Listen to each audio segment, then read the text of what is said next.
Ah, Baik, akhirnya sudah bisa bersambung kembali bersama Romo Danang.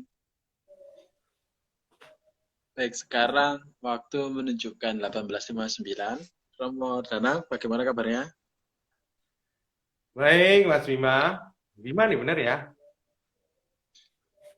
Sebentar Romo, ini kok headset saya kurang dar-dar.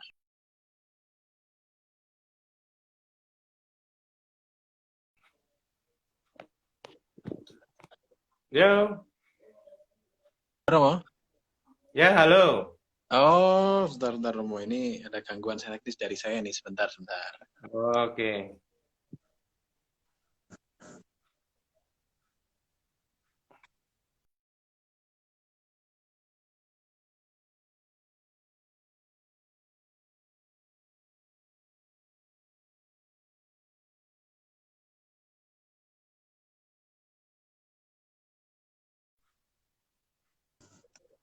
Ya halo. Loh, ini kok suara saya hilang lagi nih. Hilang lagi suaranya. Saya bisa mendengar dengan jelas.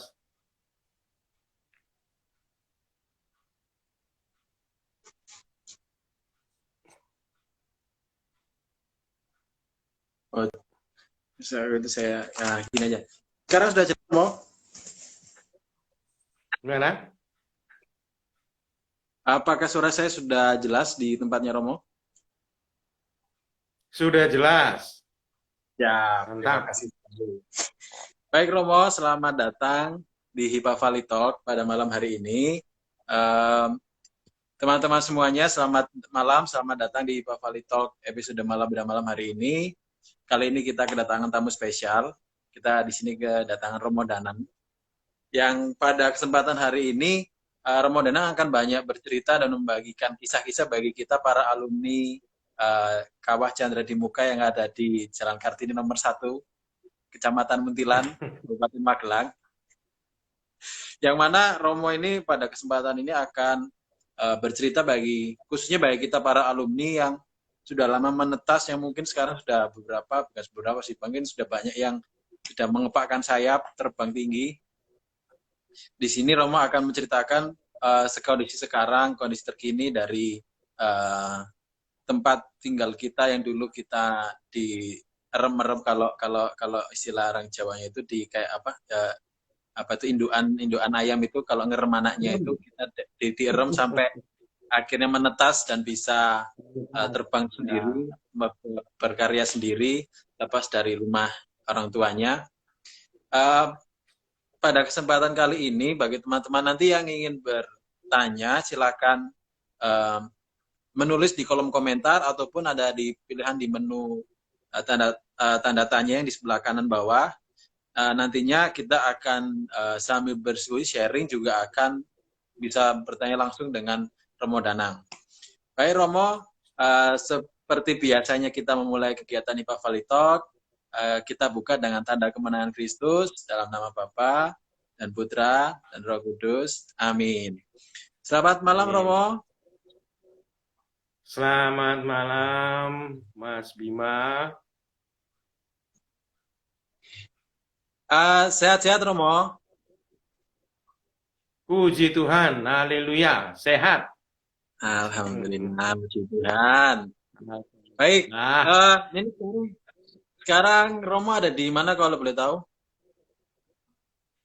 saya tinggal di Jalan Kartini nomor 3 Muntilan. Wah, Oh, tetangga kita. tetanggaan. Sekarang di Pasturan Romo. Ya,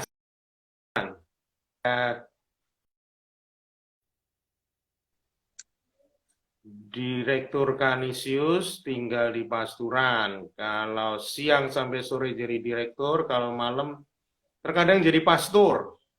Oh, Karena kita lingkungan ini baru pulang dari pengakuan dosa masih pakai jubah. ya. Oh, berarti aktif terus ya. Ini yang kita yang muda-muda di sini, para alumni semuanya yang sedang aktif-aktifnya ini, ya jangan mau kalah. Ini Romo meskipun di tengah kesibukannya menjadi apa namanya direktur nggih Romo nggih. J. Menjadi direktur tapi juga tetap pelayanan di paroki, juga tidak apa namanya tidak nggak dilepas ya Mo ya. Nggak Iya. di kendor, jangan kasih kendor. Ah, Baik, jangan eh, kendor. baik Romo, apa namanya pada kesempatan kali ini saya sudah dikasih tahu dari apa dikasih info-info A1 nih katanya ini malam hari ini Romo ini akan mau bercerita eh, apa itu namanya cerita yang khusus dikemas untuk teman-teman alumni Kartini Jalan Kartini nomor 1, okay? Nah, ini Ya. kalau boleh tahu nanti seputar apa saja Romo kalau boleh tahu. Ini kok dengar-dengar ceritanya ini bakal banyak ceritanya gitu. Waduh, bisa semalam suntuk nih kalau suruh cerita saya ini. Oh, jadi cerita nabi-nabi ya nanti Romo ya. Mbak Dipe aja udah mau ke Muntilan lagi nih. Nah, ini. Nah, saya udah lama Ya, nggak ke Muntilan ya, Mo. Saya terakhir oh ke ya. Muntilan itu 2019 sebelum pandemi. Kebetulan kebetulan apa namanya waktu itu kerjanya masih dekat Muntilan, masih di Semarang. Sekarang sudah di Kota Medan, jadi sudah jarang. Oh, jauh. Ya, Baik, ya. Romo. Sebagai ini Mungkin perkenalan sebagai dulu ya. oh, nggih. Sebagai awal kita dan juga untuk teman-teman yang menyaksikan Bavali Talk pada malam hari ini, saya persilahkan pada Romo Danang untuk memperkenalkan diri dulu, biar mungkin di bagian dari teman-teman alumni yang menyaksikan ini mungkin sudah pernah mengenal Romo Danang atau mungkin dulu pernah dibimbing Romo Danang. Tapi bagi yang belum kenal, maka di saat inilah kesempatan inilah kita akan mengenal siapa sih Romo Danang ini kok tumben-tumbennya ini ada biasanya dari narasumber alumni kok nih kita kehadiran seorang Romo di kesempatan kali ini. Monggo Romo, silakan. Oh, aduh, pertama-tama saya berterima kasih sekali kepada Iba Fali yang memberi kesempatan saya untuk eh, bincang-bincang ya, Iba Fali Talks ini. Ya, nama saya Antonius Padua Danang Bramasti, SJ. Ya, saya biasa dipanggil Romo Danang. Saya lahir dan besar di Jakarta, 2 Maret 1968. TK SD SMP saya di Tarakanita Bloki. Karena rumah saya itu di Kebayoran Baru, Mampang Perapatan. SMA saya, ya kita sesama PL ya. Saya SMA PL Brawijaya. Nah, ini kan SMA PL Vandit. Seniornya Pak Menteri berarti ya. Saya ya kenal saya dengan Pak Menteri. Ya. Oke, lalu ya saya angkatan 88 sih ya. Lalu saya kuliah di Ekonomi Parahyangan. Jadi setelah SMA saya ke Bandung, di Parahyangan Bandung ambil ekonomi, lalu bekerja. Tetapi kerjaan saya jauh banget dengan kuliahnya, karena saya kerjanya ngajar anak-anak jalanan. Ngajar pun khusus ngajar gambar, karena saya sebenarnya seniman ya, saya seniman, saya pelukis. Nah, setelah itu di umur 29, pada tahun 97, saya memberanikan diri masuk novisiat Serikat Yesus di Girisonta. Jadi umur 29 saya baru masuk biara. Ya orang bilang panggilan terlambat, tetapi tidak ada yang terlambat. Panggilan Tuhan. Biasanya umur 19 tuh masuk ya lulus seminari ya saya tidak melalui seminari Mertoyuda. Nah, setelah bekerja, lalu masuk novisiat Girisonta, lalu saya kuliah filsafat, lalu saya berkarya di De Brito, Kolese De Brito 2 tahun, lalu melanjutkan teologi. Setelah teologi, saya tahbisan. Nah, setelah tahbisan saya kuliah lagi. Wah, saya ini Rajin ya senang Romo. jadi rajin kuliah, bukan rajin belajar sih. Senang jadi mahasiswa. Saya kuliah seni rupa ISI Jogja. Siap. Jadi memang saya karena seniman. Maka SJ itu Serikat Yesus, tapi bagi saya seniman Jesuit. Nah, Nah, itu siap. dari perjalanan waktu itu sampailah saya pada tahun 2019 Februari saya diutus ke Kanisius cabang Magelang. Nah, ini parokinya Antonius Padua. Nama saya juga Antonius Padua, ya, cocik lah. Tahun Jangan-jangan 2000. Hah? jangan-jangan waktu Aslinya itu di Antonius Padua, Kota Baru, Jogja. Kalau ada yang pernah ke Kota hmm, Baru, Jogja, saya 7 tahun di Kota Baru ya, Antonius Padua. Jadi saya Antonius Padua Danan, dari Antonius Padua Kota Baru, pindah ke Antonius Padua Muntilan. Ini konspirasi Antonius Padua ini. jangan-jangan Romo dikasih nama Antonius Padua itu orang tuanya dulu, wah ini sudah impen-impen mungkin ya. Nah, impen-impen. Oke. Nah, Siap. Februari 2019 itu saya mulai berkarya di Kanisius cabang Magelang ya, dengan 12 sekolah TK, SD, SMP. Nah, lalu sekarang ada tambahan lagi 5 jadi 17. Ini yang 5 ini dulu pernah ditutup, tetapi lalu kami menjadi payung hukum untuk 5 sekolah ini. Jadi ya nambah 5, lumayan. Yang lainnya nutup, ini kami nambah. Siap. Memang eh, ini Romo, kebetulan orang tua saya itu kan satu pensiunan guru sekarang Mas Sansa, dan ibu itu bapak pensiunan, ibu sekarang masih aktif mengajar juga jadi guru, dan memang dua-duanya juga di sekolah Katolik, jadi memang sedikit banyak mengerti ya apa Romo cerita sekolah Katolik, Hmm. pendidikan Katolik itu saya nangkep gitu, jadi bagaimana kondisinya sekarang ini. Siap. Oh ya. Ya, Um, ya, saya juga merangkap sebagai koordinator sekolah-sekolah Katolik Kepikepan Kedu ya, atau PKS Kedu. Nah, memang cita-cita saya itu jangan sampai ada sekolah Katolik yang terbengkalai. Itu aja tujuan sederhananya ya. sampai Dari sekarang Romo. ya sampai sekarang.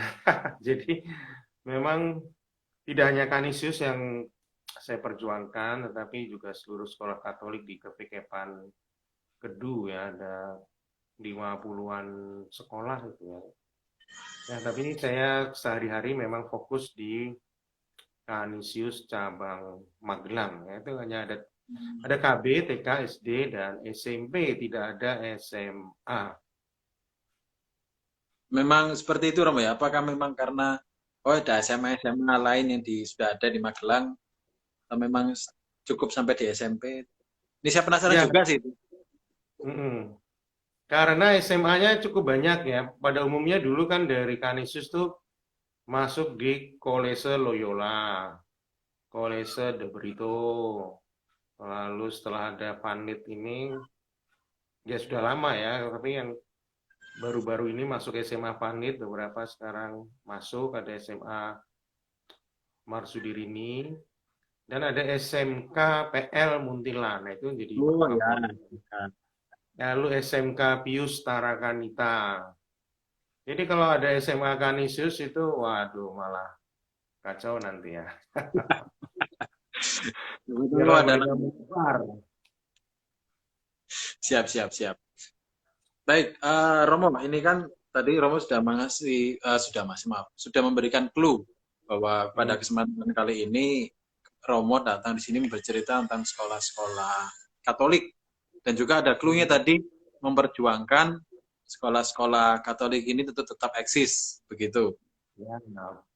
Nah, kalau boleh Ya, tahu, sekarang, ya, Romo gimana? memulai perjuangan untuk mempertahankan eksistensi ini, sekolah-sekolah Katolik ini, kalau boleh tahu dari kapan, Romo? Ya dari tahun 19 itu ya, Februari 19. 2019. Jadi saya masuk Kanisius itu sebagai direktur Kanisius. Ya sekarang sebutannya bukan direktur, tapi kepala cabang. Oh, Kepala siap. cabang, eh, Kepala Yayasan Kanisius Cabang Magelang. Nah ini ketika saya masuk, itu memang kalau di tulisannya itu dikatakan terseok-seok ya. Memang sedang terseok-seok ya. Masalah keuangan, muridnya semakin sedikit, gedungnya mulai hancur, ya memang ya sampai sekarang pun kami masih terseok begitu ya. Nah ini eh, baik juga untuk saya sharingkan untuk menggali kepedulian atau mengikat ya, bukan mengikat ya, tapi membangkitkan kepedulian adik-adik ini ya dari Pak Fali kan SMA, nah ini TK SD SMP ini adik-adik di Kanisius ini bagaimana perjuangan mereka. Saya tidak akan bercerita tentang masa lalu Kanisius di Magelang yang memang cukup memprihatinkan kalau tidak bisa dikatakan nyaris punah ya, nyaris punah. Jadi gini, ketika saya masuk itu memang kondisinya sangat parah. Bahkan ada yang mengatakan Romo tinggal ngasih minyak suci saja, setelah itu kami mati. Lalu saya bilang, dalam nama Tuhan Yesus, bangkitlah. Nah ini yang menjadi ini saya ya, semangat saya. Dalam nama Tuhan Yesus itu kita bisa bangkit. Jadi jangan ada kata putus asa. Berjuanglah sepanjang kita masih hidup, berjuanglah mati-matian. Sampai kita nanti mati beneran. Baru kita tidak berjuang. Sepanjang masih hidup, berjuanglah mati-matian ya. Ini yang saya tanamkan ya. Sehingga nah, saya ingin cerita bagaimana perjuangan-perjuangannya yang memang masih sangat awal ya. Misalnya begini ya, semangat yang sudah layu ya, bagaikan ilalang yang terkulai, bagaikan nyala api yang redup. Tapi Tuhan Yesus mengatakan tidak akan dimatikan. Nah ini juga, sepanjang kita masih punya kehidupan, itu selalu ada harapan. Maka pertama yang perlu dibangkitkan di Kanisius Magelang itu harapan. Kita masih punya harapan. Harapannya ke siapa ya? Ke Tuhan, tapi juga kita sendiri ada upaya. Lalu yang ketiga, masih ada teman yang peduli. Nah, ini sekarang, ini contoh konkret ya, bagaimana sebuah harapan itu terpenuhi ya. Ini ibaratnya saya tuh terharu sekali loh ya. Gini ya, selalu ada harapan bahwa ada teman-teman tuh yang peduli kok. Mereka nggak akan membiarkan kita jatuh. Nah, ini maka live streaming ini sudah beredar di guru-guru Kanisius Magelang ya, bahkan mungkin Kanisius yang ada Jogja, Surakarta, Semarang. Siap. Ya, ya Kalau tolong, kenapa? kalau saya rasa bukan teman saja ini Romo, karena kalau hitungannya kan kalau teman-teman panit ini kan hitungannya ponaan lah. Oh iya, jadi gini ya, tahun ini, tanggal 21 Oktober kemarin, Kanisius itu merayakan ulang tahun ke-104, luar biasa ya. Ini yayasan pendidikan Katolik yang mungkin tertua di sini ya. 104 loh, nggak ada yang 104. Tahun 1918 ya. Kanisius Kumendaman Jogja itu yang pertama. Memang ini didirikan oleh Romo Vanlit di Muntilan. Tetapi oleh Romo Strater lalu dipindah ke Jogja karena Romo Strater melihat Muntilan sulit untuk berkembang dibanding dengan Jogja. Jadi sejarahnya dulu Romo Vanlit membangun Quick School di Jogja, itu konon kabarnya dilarang oleh Sri Sultan. Maka didirikanlah di Muntilan, artinya sedekat mungkin dengan perbatasan Jogja. Sehingga di awal-awal murid-murid itu tetap ngambil dari Jogja. Termasuk eyang-eyang saya ini dulu muridnya Romo Vanlit. Ada Murid beberapa langsung yang gitu. murid langsung, yang saya, yang cilik saya, itu murid langsung dari Romo Pandit. Jadi saya senang ditugaskan di sini karena seperti napak tilas eyang saya ya, eyang saya, yang cilik saya, ada ya dua eyang saya di sini ya. Nah ini gambaran. Lalu setelah situasi memungkinkan, baru dipindah ke Jogja oleh Romo Strater di Gitologi. Kanisius dulu merajalela karena Romo Strater ya. Itu penggantinya Romo Van Lith ya. Nah ini gambaran dari awal ya. Hampir semua sekolah-sekolah hebat itu pasti Kanisius. Karena sudah 104 tahun. Tetapi memang dalam perjalanannya, ya biasa itu siklus kehidupan tuh begitu ya. Kadang kita di puncak, kadang kita di bawah. Yang sedang di puncak, sadarlah suatu ketika akan jatuh. Yang sedang jatuh, sadarlah pasti ada harapan untuk bangkit. Itu selalu begitu ya. Nah, sekarang kami yang sedang terseok ya di tulisan di situ tuh tepat ya. Menurut saya itu terseok ya. Tetapi selalu ada harapan. Nah maka ini kan bagaikan jawaban doa ya, bahwa ada orang yang peduli, ponaan. Ada ponaan yang peduli dari Pak D, Kanisius yang sudah tua ini ya. Kok ada undangan kayak gini kan luar biasa loh, belum pernah loh saya diundang untuk kayak gini ya. Harapannya dengan kisah-kisah ini lalu relasi kita menjadi semakin kuat ya. Nah, harapan ini bagi saya adalah ada tiga ya untuk relasi-relasi seperti ini. Saya sungguh, dalam kesempatan ini saya sungguh berterima.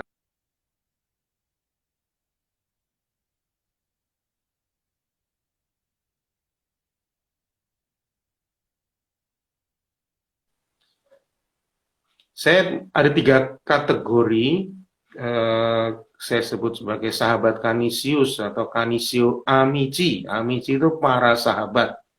Kanisio itu ya Kanisius ya, para sahabat Kanisius. Pertama-tama memang membantu langsung secara keuangan ya.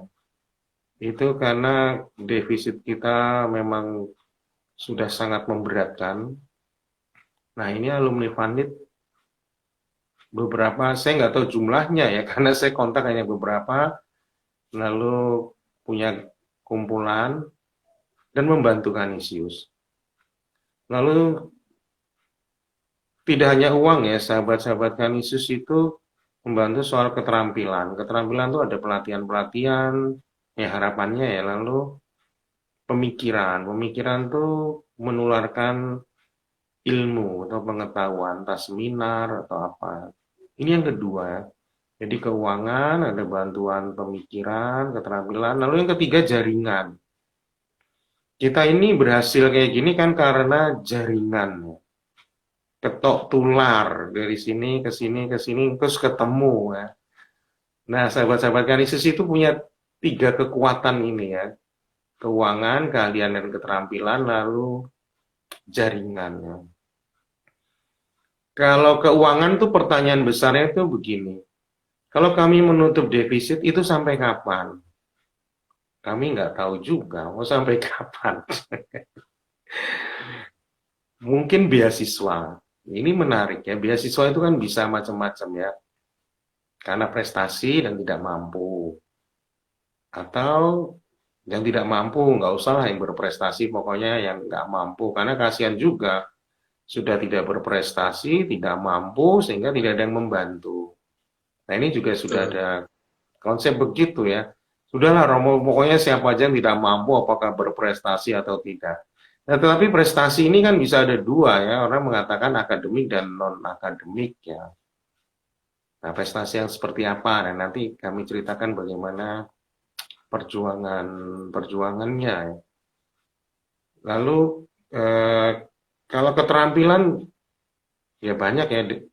Beberapa mahasiswa membantu untuk pengolahan sampah misalnya. Beberapa membantu pelatihan audio visual. Bahkan ada yang dengan sukarela membantu bahasa Inggris, public speaking, ngomong di depan dengan bahasa Inggris. Tapi semua memang lalu berhenti kegiatan-kegiatan itu karena pandemi ya. Ini diharapkan nanti bisa Bisa lagi. muncul kembali. Nah, apa lalu yang kami lakukan ya? Merdeka Belajar ini sebenarnya momentum besar dari Mas Menteri. Ini luar biasa loh. Belum pernah ada kurikulum yang seradikal ini. Bahkan momentum besar ini setara dengan Romo Panlit. Karena ini merombak secara radikal. Gambarannya begini ya. Romo Panlit itu kan mendirikan Quake School itu pada saat politik etis dari Belanda tahun 1901, di mana Belanda memberi kesempatan Bumi Putra untuk sekolah. Tetapi kan sekolah itu pun juga sekolah yang agar mendukung penjajahan. Ini kan jelek ya sebenarnya. Silakan sekolah, tapi supaya melanggengkan penjajahan. Maka Bumi Putra bisa menulis, sehingga nggak perlu lagi orang-orang Belanda sendiri yang menulis. Kasih aja Bumi Putra, inlander itu untuk bantu menulis. Ya sekolah Ongkoloro cukup lah, gitu ya. Nah, Romo Panit protes. Dia protes langsung ke Menteri Pendidikan di Belanda. Saya mau mendirikan sekolah yang membuat anak-anak Jawa merdeka. Waduh, itu udah subversif loh itu. Tapi tujuan dari Romo Panlit itu adalah kemerdekaan. Itu yang gila ya. Sampai akhirnya saya nggak tahu bagaimana debatnya, kok Romo Pandit bisa akhirnya mendirikan sekolah Quake School. Quake School itu artinya sekolah guru. Nah ini karena politik etis yang memberi. Nah Romo Pandit itu ikut arus pendidikan itu, tetapi dia punya arahnya sendiri dan berhasil ya menurut saya. Ini perjuangan yang berhasil. Tujuan pendidikan adalah memerdekakan. Nah, itu tujuan yang sangat jelas ya. Mungkin alumni Vanit sudah hafal dengan ide besarnya Romo Panit ya, atau malah sudah lupa. Sudah merasuk ke tulang-tulangan, kepala tulangan. Siap. Nah, maka memang saya tidak terlalu detail untuk bagaimana kurikulumnya, tetapi hasilnya itu kan dahsyat ya. Banyak pahlawan-pahlawan muncul dari Quick School didikan Romo Panlit. Nah, kita ini kan penerus-penerusnya. Tetapi karena sistem pendidikan kita yang kemudian melenceng dari kemerdekaan itu, ya lalu sampai sekarang kita mungkin secara sistem pendidikan agak melenceng dari yang dicanangkan Romo Panlit dan kemudian diteruskan sebenarnya oleh Ki Hajar Dewantoro, juga jelas menyatakan pendidikan itu adalah untuk memerdekakan. Merdeka itu sederhana, bahagia, dan selamat. Pertanyaan sederhana itu apakah anak-anak kita tuh bahagia saat datang ke sekolah? Gitu. Pertanyaan yang paling mendasar ya. Antusias. Bel pulang tuh nggak pada mau pulang, masih pengen belajar di sekolah. Nah, itu Ki Hajar Dewantoro memang mencanangkan hal seperti itu ya, bahagia. Dan kebahagiaannya yang menyelamatkan. Bagaimana menyelamatkan? Ya, anak didik itu harus bisa mandiri, itu selamat ya. Dengan akal budinya dia bisa survive, mempertahankan hidup, itu selamat ya. Nah, ini gambaran Merdeka Belajar itu akan sampai ke sana. Makanya ini momentum besar bagi bangsa ini, dan terutama sekolah-sekolah Katolik tinggal menggali kembali ya semangat yang dulu itu ya. Nah, makanya saya antusias dengan Merdeka Belajar, walaupun ada yang mengatakan, ya, ahli pendidikan ternama di Indonesia mengatakan Mas Nadiem itu menteri terburuk sepanjang sejarah ya, silahkan ya. Tetapi bagi saya Ini dahsyat, saya nggak bisa mengatakan terbaik karena belum kelihatan hasilnya, tetapi idenya itu kan merunut dari Ki Hajar Dewantoro ya. Nah, maka kita menyambut baik ini ya. Lalu apa yang dilakukan? Merdeka Belajar itu bertumpu pada yang namanya pembelajaran berdasarkan project atau project based learning. Nah, ini menjadi kunci dari Merdeka Belajar. Karena yang menentukan akan belajar apa itu anak sendiri, berdasarkan minat mereka sendiri, dan berdasarkan konteks hidup mereka sendiri. Itu yang menyelamatkannya. Itu yang memerdekakan juga. Sekarang dampak pendidikan kita dengan sistem pembelajaran yang lalu itu dampaknya apa? Kenapa? Ada Kanisius Borobudur nih ya. Ya. Itu saya tanya, kamu sebutkan satu relief Borobudur. Coba anak Fani tahu nggak ya? Di Kabupaten Magelang loh. Ya, siap. Ya toh, kok nggak tahu? Ah, itu sebabnya saya ketika ngambil tesis di S2 Seni Rupa Isi, saya mengambil satu relief Borobudur. Lalu oleh Direktur Pasca, itu disarankan jangan ngambil itu, kita nggak ada ahlinya. Bayangkan loh, candinya ada di Indonesia, kampusnya ya di Magelang, kampusnya di Jogja, banyak kampus besar di Jogja. Tapi kalau Romo mau belajar tentang Borobudur reliefnya, ya pergilah ke Paris, pergilah ke Leiden. Loh, candinya di sini kok. Itu salah satu merdeka belajar itu kontekstual, itu yang menyelamatkan. Kalau kita kuasai, kita tidak dijajah lagi. Pengetahuan kita tentang relief Candi Borobudur itu masih dijajah oleh Eropa. Karena kalau kita mau mempelajari detail, ya ke Leiden. Leiden atau ke British Museum ya. Teknologi ya juga di Leiden, ya itu kan aneh ya. Teman saya Karawitan, ngambil S3. Ya kalau mau berwibawa, bergengsi ya ke Leiden. Lah, Karawitan tuh dari Jogja, kita kenapa harus ke sana? Ini gambaran sederhana kita dijajah secara pengetahuan. Lalu ya, misalnya kopi, kita dijajah negara Swiss cukup lama loh soal kopi. Nescafe. Wah, ini nyebut merek nih, mohon maaf. Nah, tapi berapa lama merek itu meraja di desa-desa, bahkan sampai desa-desa. Nah, beruntung sekarang ada kopi-kopi yang mulai ngangkat. Lokal. Ya. Nanti saya ceritakan juga ini ya. Lalu, nah, misalnya dalam pembelajaran, bawa alat mandi kalian ke kelas, baca mereknya. Ada nggak mereknya bahasa Jawa atau bahasa Indonesia? Sebagian besar merek luar. Padahal bahan-bahannya dari mana? Ya dari halaman sekolah kita. Tapi kita nggak pernah mempelajari. Aulio vera misalnya, lidah buaya ya, aulio vera ya, lidah buaya. Ya, Ya, betul. kita pakai di halaman sekolah juga bisa, tapi pernah nggak anak SD itu belajar? Anak Fani itu belajar bikin sabun dari lidah buaya, dicampur bunga mawar, lalu buat sabun merek Vanlip. Tapi kan kita nggak pernah belajar itu ya, maka kita dijajah. Bahkan sejarah Pangeran Diponegoro pun kita harus baca bukunya Peter Carey, orang Inggris itu. Luar biasa ya. Belajar tentang Islam, Clifford Geertz. Kita tuh belajar apa ya? Saya pernah khotbah di SMA Van gitu. Khotbah saya menohok sekali ya.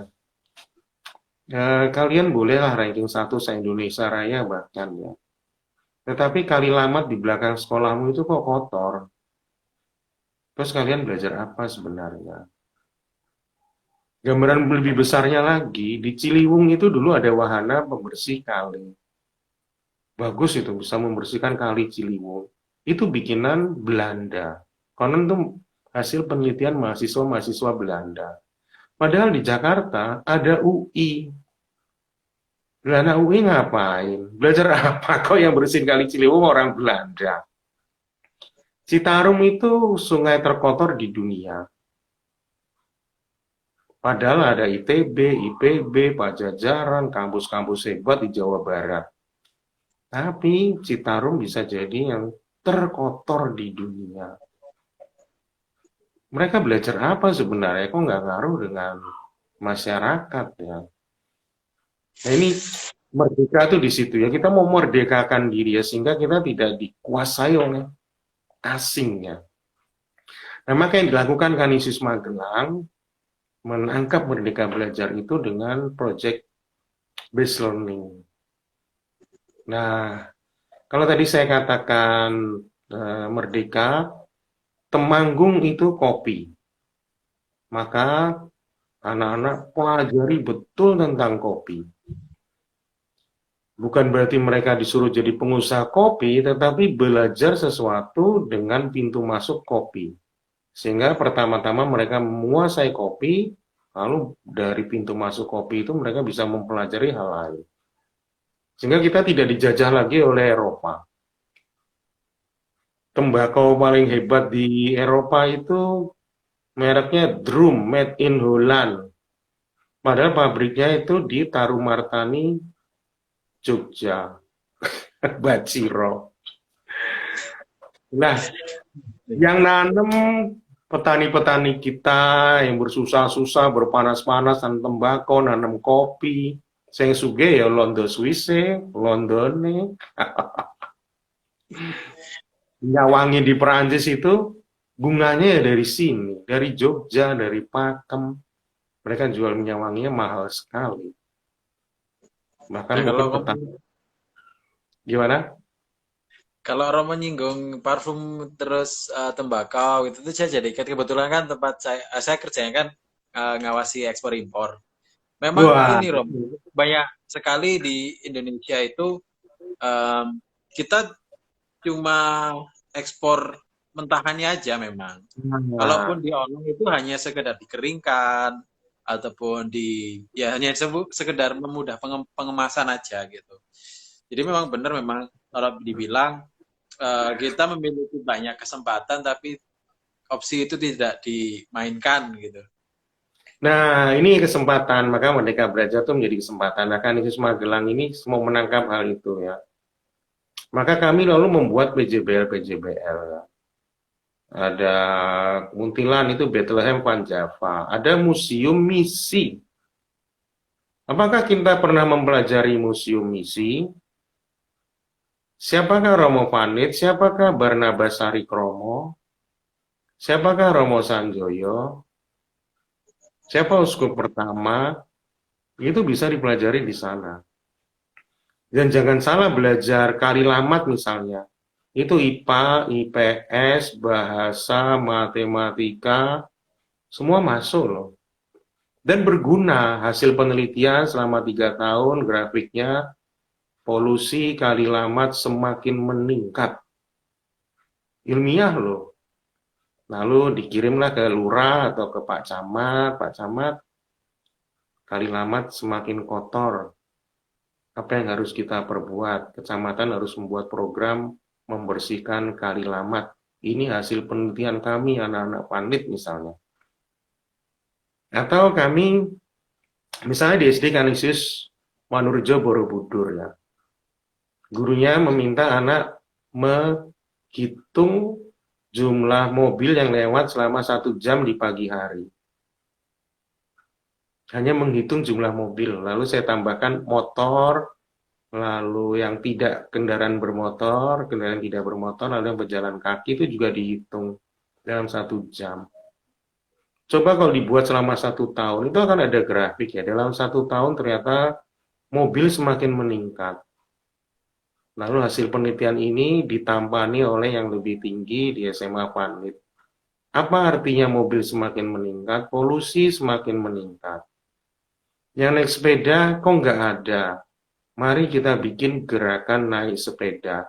Dan itu akademik loh, ilmiah. bukan hanya gerakan hobi, ya bagus ya hobi, tetapi berdasarkan penelitian kami selama setahun atau 2 tahun, kendaraan mobil semakin meningkat, sementara yang naik sepeda jarang. Nah, mari kita bikin gerakan goes misalnya. Nah, ini ada Borobudur Marathon ya hari ini ya. Kapan ya? Iya. Nah, ini Kalau iya. kalau nggak salah beberapa waktu dekat ini, Romo. Saya juga lupa, tapi di Sabtu kalau nggak ini salah. sudah Besok mulai deh. share. Wah, lupa saya. Nah, Mari kita rebut dari Londo-Londo itu. Londo Prancis, Londo Inggris. nah, ini kan menarik, Romo. Ini kan Romo berbicara bahwa dengan momentumnya sekarang, bahwa ada kesempatan untuk menggali lagi harapan-harapan itu dengan adanya sekarang itu lebih-lebih adanya apa kurikulum yang baru, kemudian dengan adanya bahwa kita memiliki sebenarnya bekal dan apa istilahnya pengalaman yang dulu pernah kita punya begitu. Hmm. Nah, kalau kami boleh tahu nih Romo, kalau boleh tahu sekarang kondisinya eh, di apa namanya di Kanisius apa namanya di sekitar Magelang Raya lah istilahnya Kedu di daerah Kedu itu kondisinya sekarang seperti apa Romo kalau boleh tahu? Ya, kami masih defisit ya dan cukup banyak ya. Memang sudah tidak sampai seratusan juta. Dulu saya masuk tuh masih seratusan juta itu dahsyat ya per bulan loh ya. Nah, sekarang karena perbaikan-perbaikan sistem ya karena saya dulu kuliah ekonomi, maka saya perbaiki laporan-laporan keuangan dan itu sudah berhasil menurunkan sampai puluhan juta hanya karena memperbaiki laporan. Ini menarik loh. Keliru membuat laporan keuangan.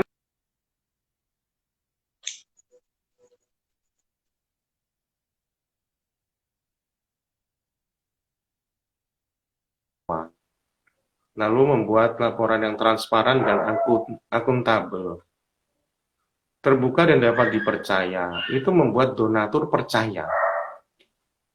Lalu mulai banyak berdatangan donatur. Yang seperti pemadam kebakaran itu memang langsung menutup defisit. Misalnya SPP ideal itu bisa untuk menggaji guru ya selama sebulan. Itu harusnya 150.000 ya, paling 100 sampai 150.000 untuk SD. Tetapi setelah wawancara, kami sistem wawancara, mereka bahkan 100.000 pun nggak sampai. Ya oke lah, 80.000. Lah yang 70.000 dari mana? Nah ini pemadam kebakaran defisit nutup ya. Beberapa donatur lalu menutup defisitnya itu. Jadi wali murid atau anak itu tetap bayar 80.000, yang 70.000 ditutup oleh donatur. Ya ini sampai sekarang masih berjalan begitu. Walaupun ada yang wah tanggung saya cuma 70, saya tutup semua ya monggo ya. Itu silakan. Kalau SMP ya 200 sampai 250 ya. 250 itu ya cuma 2-3 orang begitu ya. Kebanyakan memang kemampuan di bawah SPP ideal. Nah, itu yang memunculkan defisit ya. Lalu kami munculkan namanya beasiswa. Karena defisit itu mau sampai kapan? Maka beasiswa. Itu yang berprestasi. Misalnya juara pertama bayar 100%, juara kedua 75, juara ketiga 50%. Dan ini sudah bisa menutup seperempat defisit ya. Itu luar biasa ya. Selebihnya memang ini yang membuat sakit perut ya. Karena ada donatur-donatur lepas ya. Jadi donatur lepas tuh ngasih misalnya 10 juta buat apa ini? Silahkan. Gak usah ada laporan, gak usah ada apa, saya percaya Romo akan. Nah ini, tapi kan karena dia cuma sekali, jadi saya tuh nggak bisa membuatnya sebagai yang Yang berkelanjutan. ya yang tetap. Kalau misalnya ngasih 1 juta, ya oke. Biasanya saya gunakan untuk kegiatan yang tidak rutin ya. Jadi ada nutup defisit, ada untuk deposit juga, tabungan, tapi juga untuk kegiatan. Nah, ini 3 karakter donatur keuangan ya. Kami nutup defisit, oke. Kami, ya oke, silahkan Romo untuk apa, mau ditabung, mau dideposito, monggo. Ini untuk kegiatan, silahkan bikin kegiatan apa, kirim proposal, kami bantu. Nah, kegiatan inilah yang sekarang disebut PJBL ya. Jadi misalnya meneliti Romo Vanlit, itu kan ada biayanya juga ya. Ya. Jadi setelah diteliti, dibuat buku. Nah, ini SMP Kanisa Muntilan juga sudah membuat buku virtual. Nanti saya share ya di grup atau di. Nah, Bisa di link komentarnya nih nanti Romo. Atau nanti Romo kirim ke saya nanti ini biar masukkan di oke. postingannya ini. Itu ada buku virtual tentang Romo Pandit, Romo Sanjoyo, Barnabas Sarikromo. Tanpa Barnabas Sarikromo, Pandit tidak ada. Tanpa Romo Pandit, ya Barnabas Sarikromo juga nggak ada. Tanpa Barnabas Sarikromo nggak ada Sendang Sono. Jadi itu kaitan-kaitan itu ya. Nah, setelah itu diselidiki, dipelajari, jadi buku, lalu dipentaskan. Nah, ini dipentaskan mungkin di halaman museum. Ini bukan sekedar pentas, tetapi mengajar kepada masyarakat tentang sejarah Romo Pandit melalui pentas teater. Harapannya begitu ya. Memang PJBL itu, nggak usah PJBL, semua penelitian itu memang membutuhkan uang ya. Nah, ini donatur-donatur kegiatan ini yang sekarang nampaknya perlu kami kembangkan, ya, kami cari ya. Dan menarik nih, PJBL menarik ya, kuliner Muntilan misalnya. Tidak hanya bicara soal Romo Panlitnya ya. Kuliner tertua di Muntilan apa coba? Siapa yang dulu suka gelidik di Vanlit? Kulineran. Mana yang paling tua? Di kuliner Magelang gitu ya. Lalu Apa tadi nih? di apa kuliner di Sompal, Getuk Trio Magelang. Banyak ya di Muntilan dan melegenda ya, melegenda betul kok.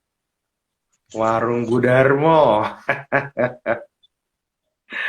itu juga melegenda ya. Tapi siapa yang pernah meneliti tentang kuliner Muntilan? Jangan-jangan nanti Londo Prancis keluar buku kuliner, sejarah kuliner Muntilan bikinan profesor dari Prancis. Ya aduh tobat gitu. Sampai kuliner aja pengetahuannya dikuasai oleh asing ya. Karena kita nggak pernah mempelajari. Nah, jadi donasi-donasi itu diarahkan untuk beasiswa, untuk defisit memang pertama, lalu untuk beasiswa, lalu untuk kegiatan ya PJBL ini. Tapi harapan saya PJBL ini juga bisa memutar uang ya. Misalnya butuh berapa sih untuk membuat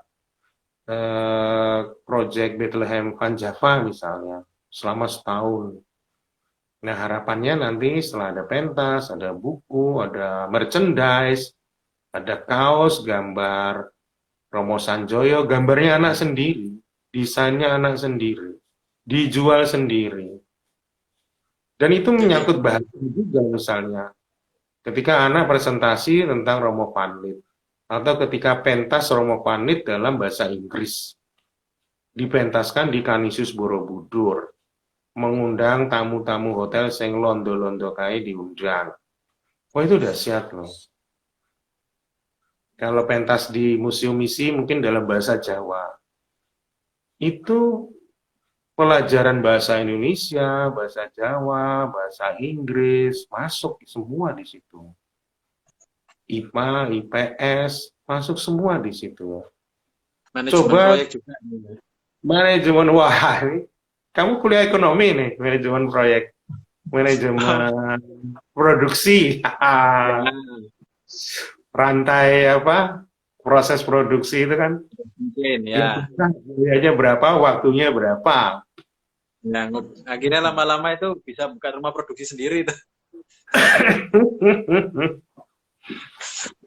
Harapannya begitu ya. Lalu batik, batik motif eh, di SMP Sumber itu ada PJBL tentang kambing. Kami bikin kambing juga ya Pak, ternak kambing. Anak-anak ada yang bikin batik motif kepala kambing. Itu menarik loh. Tapi anak harus bisa menjelaskan, ini kambing apa? Ada berapa jenis kambing di dunia ini? Siklus hidupnya bagaimana? Makanannya gimana? Cocoknya di udara apa? Cabai, kapan cabai masuk Indonesia? Cabai itu dari mana? Bagaimana merawat cabai? Hamanya apa saja? Begitu ya, baru bikin batik motif kembang cabai. Nah, ini jadi ada sisi akademiknya, ada sisi artistiknya, ada sisi wirausaha, dan yang terakhir berguna bagi masyarakat. 4 itu PJBL ya. Kalau Terkadang boleh tahu, kita kenapa? kalau boleh tahu PJPL itu kepanjangannya apa? Project based learning atau belajar berdasarkan project. Oh, oh Project istilah based learning. project learning itu PJPL itu. Mm-mm. Oh, Jadi siap, anak siap. menentukan sendiri. Awalnya mungkin ditentukan oleh guru ya. Kamu pelajari kambing ya. Nanti setelah tahu metode pembelajarannya, sekarang kamu pilih mau belajar apa. Belajar kupu-kupu di halaman sekolah. Ini menarik loh. Ternyata tidak ada kupu-kupu. Lalu diteliti, bukan meneliti kupu-kupunya, meneliti kenapa tidak adanya. Wah, ini dahsyat loh. Ketiadaan kupu-kupu itu bisa mempengaruhi ketersediaan pangan loh. Baca buku Silent Spring ya. Ketika burung-burung tidak berkicau di hutan, ternyata burung-burung itu makan ulat, ulatnya sudah kena DDT, burungnya mati, sehingga panen gagal karena penyerbukan berkurang. Dahsyat ya. Maka coba pelajari kupu-kupu ada nggak, kumbang ada nggak di sekitar rumah. Kalau masih ada, selamatlah kehidupan. Karena itu yang membantu penyerbukan ya. Burung-burung masih ada enggak. Nah ini meneliti itu anak-anak SD, SMP itu bisa ya. Coba di sekolahmu ada hewan apa, serangga apa yang bisa terbang di sekitarmu. Kalau nggak ada itu gawat loh. Nah jadi kontekstual itu penting ya, sehingga nggak kebangetan lagi anak SMP Kanisius Muntilan, ada patung Pandit, itu patungnya siapa? Patungnya Romo Danang, Seniornya. seniornya. Tapi itu nyata loh, ada yang nggak tahu nih patungnya siapa itu, yang kebangetan siapa? Ya, ini menarik sih Romo. Jadi Romo cerita ini saya jadi keinget, saya pernah baca bahwa gereja Katolik dalam hal ini para biarawannya itu dulu mengembangkan pendidikan itu kan kalau saya ingat itu kan awalnya filsafat, matematik, sama literasi. Kemudian berkembang nambah jadi ilmu alam. Nah, kalau yang Romo ceritakan ini berarti seperti kita kembali ke apa ya? Seakan-akan yang kita pelajari selama ini itu bagian advance-nya gitu, tanpa kita melihat kembali root-nya atau akarnya. Wow. Pelajaran membaca saja, literasi itu ya. Kita terjebak hanya pada membunyikan huruf dan kata. Padahal literasi membaca itu adalah menganalisis dan mengamati dan menganalisis. Matematika itu hanya terjebak pada hitung-hitungan, 1+1 pokoknya 2, dihafal. Sains itu, kalau teknologi canggih, sains itu bagaimana memecahkan masalah. Nah, coba Mas Bima belajar membaca ya. Iya, iya, iya, iya. Apa ini? Baca ini. Itu jelas. Ada gelas, kaca, ada teh. Gelas ini apa? Ini kaca ini apa? Teh ini apa? Dari apa teh ini? Dari daun teh. Daun teh itu tumbuh di mana? Asalnya dari mana? Kaca ini terbuat dari apa? Itu pelajaran membaca. Anak kelas 1 SD dilihatkan ini. Gelas, ini gelas. Sudah bukan ini Ibu Budi. Budi yang mana, ibunya yang mana nggak jelas ya. Budi lagi asik nyanyi sekarang, Romo. Tapi kalau gini kan, apa yang dia lihat, itu yang dia tulis ya. Lalu, nah ini matematika tuh logis ya, berpikir logis sebab akibat. Ini kok tehnya tinggal segini, kenapa? Pasti sudah diminum. Ada berapa yang diminum ini? Berapa cc ini ya? Berapa mililiter yang diminum? Kalau gelas ini 500 mililiter, ini tinggal berapa? Nah itu hitung-hitungan, tapi dia harus tahu dulu kenapa tinggal segini ya. Lalu sains, itu bagaimana memecahkan masalah. Teh itu daun loh, kok bisa jadi kayak gini? Gimana caranya? Itu berpikir saintifik ya. Menyapu, membersihkan kelas, itu sains loh, bagaimana membersihkan kelas. Entah dengan sapu hijau, entah dengan sabut kelapa, atau dari mesin tel pakai listrik, itu cuma tinggal teknologinya ya. Tapi berpikirnya memecahkan masalah itu harus sejak TK. Jadi literasi matematika sains itu harus sejak TK. Mengamati, menganalisis, selalu sebab akibat, lalu bagaimana memecahkan masalah. Anak suruh menceritakan rumahmu, itu membaca rumah loh. TK membaca rumahku, rumahku bocor. Nah, kenapa bocor itu matematika? Karena gentengnya rusak. Ada berapa genteng yang rusak? Lalu mulai menghitung ya. Wah nggak tahu ya, nanti bilang bapak. Sainsnya gimana? Bagaimana memecahkan masalah? Ya panggil tukang, suruh mereparasi. Lalu dia gambar, kayak apa sih rumahmu? Coba kamu gambar. Lalu dia gambar. Ini sudah afektif ya, tidak hanya kognitif. Setelah digambar 2 dimensi, coba kamu bikin prakarya rumahku menurut versimu. Dari apa ya? Dari apa yang ada di halaman sekolah. Ya, bisa dari kerikil, dari batang kering atau ranting kering, daun kering. Itu menarik loh. Maka ada Olimpiade Arsitektur tingkat TK itu ya kayak gitu. Bicara tentang rumahnya sendiri.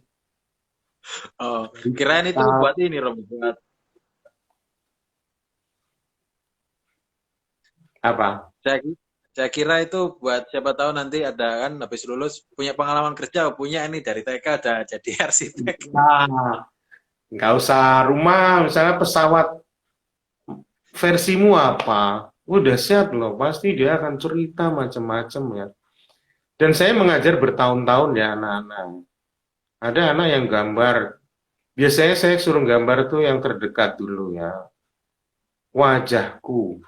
Wah, dahsyat ya. Ini saya perlihatkan. Ini hasil gambar anak-anak SMP. Kanisius Muntilan. Ini saya yang S2 seni rupa isi aja minder loh. Lihat gambar sedahsyat ini ya. Lalu kebayang nggak, pernah nggak kita kepikiran gambar mulutnya bunga? Kira-kira apa ini? Ini anak SMP kelas 7, kelas 1 SMP ya. Keren-keren loh, ini dari SMP Kanisius Muntilan ya. Nah ini kalau ini jelas sakit patah hati ya. Satu matanya lope-lope, satu hitam. Wajahnya terbelah. Bertepuk sebelah tangan ini kayaknya. Masih kecil kali yang ekspresionis nih. Kenapa? Masih kecil aliran ininya seninya udah ekspresionis. Oh iya, harus ekspresif. Nah ini menarik ya, menarik dan apa ya? Wajahnya matanya menangis tuh merah loh tuh warnanya, menangis Oh, dan oke. SMP kelas 7 ya. Wajahnya pun dua, satu cerah, satu agak gelap, merah dan hijau. Merah tuh biasanya karena kemarahan, hijau tuh warna harapan ya. Ada kemarahan tapi ada harapan. Atau dia harus bermuka dua juga, tetapi menangis. Jadi pelajaran menggambar pun punya apa interpretasi atau ya kajian-kajian yang lebih luas ya. Guru harus bisa menafsirkan. Ya, saya tidak punya ilmu psikologi, tetapi paling enggak saya bisa tahu lah sedikit. Oh, ini anak ini kayak gini. Oh, ini. Dan biasanya tepat ya. Ada anak yang menggambar bulat merah, lalu di atasnya hitam, lalu ada kayak taring. Saya tanya itu siapa? Bapak. Waduh, berarti guru BK-nya harus masuk ini. Relasi dengan bapaknya kacau ini. Bapaknya digambarkan merah bertaring. Kalau gambarnya Romo ada Romo. Hmm? Kalau gambarnya Romo sendiri, Apa ya ini? Misalnya itu. Ini ya saya minder lah. Masih kayak gini-gini aja. Dibandingkan gambar anak itu, waduh, saya malah bukan mengajar mereka gambar, saya belajar gambar dari mereka. Dahsyat nih. Nah, ini kan pembelajaran ya. Lalu dijelaskan dalam bahasa Indonesia, bahasa Jawa, bahasa Inggris, lalu dibuatkan bukunya. Masing-masing buatkan kisah satu halaman aja. Kalau murid saya ada 20, dia ada 20 halaman untuk satu satu tema ya. Kalau ada 5 tema, ya udah 100. Itu kalau satu halaman. Kalau dua, jadi diajak juga untuk bagaimana mengapresiasi ya. Lukisan, lalu dituliskan, lalu dijadikan buku, lalu dipublikasikan, diceritakan kepada orang lain sebagai sharing kehidupan yang sehingga juga bisa menyelamatkan orang lain. Jadi sharing kehidupan itu tujuannya bukan sekedar menceritakan keburukan diri sendiri, tetapi membantu orang lain yang mungkin punya pengalaman yang sama. Atau kebahagiaan, sharing kebahagiaan, membangkitkan semangat inspirasi. Itu dari pelajaran menggambar. ada sisi terapeutiknya ya Romo ya. Iya, iya. Nah, ini namanya PJBL ya, Project Based Learning. Nah, ini yang nanti saya arahkan juga untuk mencari donasi-donasinya ya, karena project menggambar ini ya lumayan mahal ya. Dimulai di kertasnya, catnya, nanti di bingkainya, lalu pameran. Kalau terjual ya syukurlah ya. Oke, kita bisa menutup modal untuk project berikutnya. Tapi kalau tidak terkenal, gambar sebagus ini pun juga belum tentu laku ya. Kalau belum, kalau udah punya nama cuma coret-coret gitu aja, dah jutaan. Tapi ya Siap, saya siap. tulis ya. Nah, maka nanti eh, kalau tertarik membantu Kanisius itu ada banyak banyak pilihan ya. Ada yang mau menutup pemadam kebakaran gitu ya, defisit saya jual lukisan gambar Romo Van Lith ya. Nah, lalu saya Oke, juga berprestasi. nanti kita ya Saya bikin misalnya lomba desain batik. Pemenangnya akan mendapat beasiswa 1 semester gratis. Nah, dari mana duitnya? Nah, ini donatur-donatur bisa masuk di situ. Saya biayai untuk lomba ini. Juara 2 ya 3 bulan gratis, juara 3 1 bulan gratis misalnya. Itu taruhlah eh, 5 juta itu mungkin sudah cukup ya. Kalau biasa bayar SPP mereka ya sekitar 100 sampai 200 ribu ya. Ini gambarannya begitu, tetapi ini untuk mengantisipasi dia tidak juara pertama, tapi nggak mampu. Tapi dia ternyata bikin desain batiknya bagus sekali. Walaupun dia secara akademik tidak punya ranking ya, tetapi ini harus diapresiasi juga kayak Betul. gini-gini ya. Betul. Bakat. Dia matematikanya buruk, tapi dia bisa menghasilkan gambar yang luar biasa. Bagaimana mengapresiasi itu? Dia bisa, nah nanti dilihat ya, di buku itu bagaimana tulisan-tulisan mereka. Itu dahsyat loh. Dan belum tentu mereka orang-orang yang ranking-ranking satu ya. Kelas elit di kelas itu ya. Kalau Iya. juara satu matematika, wow luar biasa. Juara satu baca puisi, apa? Kayaknya nggak elit ya, juara satu baca puisi lebih elit juara satu matematika mungkin ya. Nah, kami ingin masuk juga di situ ya, bahwa baca puisi itu keren. Tapi bagaimana mengapresiasi ya, bikin lomba. Lomba hadiahnya yang terkait dengan pendidikan juga. Bagaimana mereka bisa sekolah terus begitu ya. Yang sebagian besar dari kami memang masyarakatnya menengah ke bawah ya. Nah, ini yang juga perlu mendapat perhatian juga ya, bantuan. Jadi defisit beasiswa dan kegiatan ya, proyek-proyek itu yang silakan mau membantu pendampingan membuat proyek yang bersifat lingkungan hidup misalnya, itu juga luar biasa loh. Belum tentu harus uang, tapi saya dampingi. Atau menguji karya ilmiah mereka. Itu juga menarik loh. Jadi kalau bikin kopi, wah ternyata ada dosen eh, pertanian, perkebunan. Wah sini saya uji. Itu kan akan meningkatkan level ya. Wah ini perlu direvisi ini penelitiannya. Setelah direvisi nanti dicantumkan bahwa karya ilmiah dari SMP Kanisius Temanggung tentang kopi ini sudah diuji oleh dosen dari ini, Profesor Doktor, lulusan Vanlit. Wah. Nah, bantuan-bantuan begitu itu ya. Ini juga kami penting ya. Jadi Ya. menguji video misalnya, waduh ini videonya jelek banget. Sini, saya ajari cara buat video ini. Ada alumni Vanlit yang jadi filmmaker hebat ini. Ya, misalnya kayak gitu ya. Ya, ya, Bantuan-bantuan ya. itu yang Siap, Pak Prabowo. Itu informasi-informasi itu yang akan coba kami sebar ke semua alumni yang tersebar dari WIB sampai WIT yang harapannya nanti bisa membantu apa namanya Pak D kita ya karena Kanisius.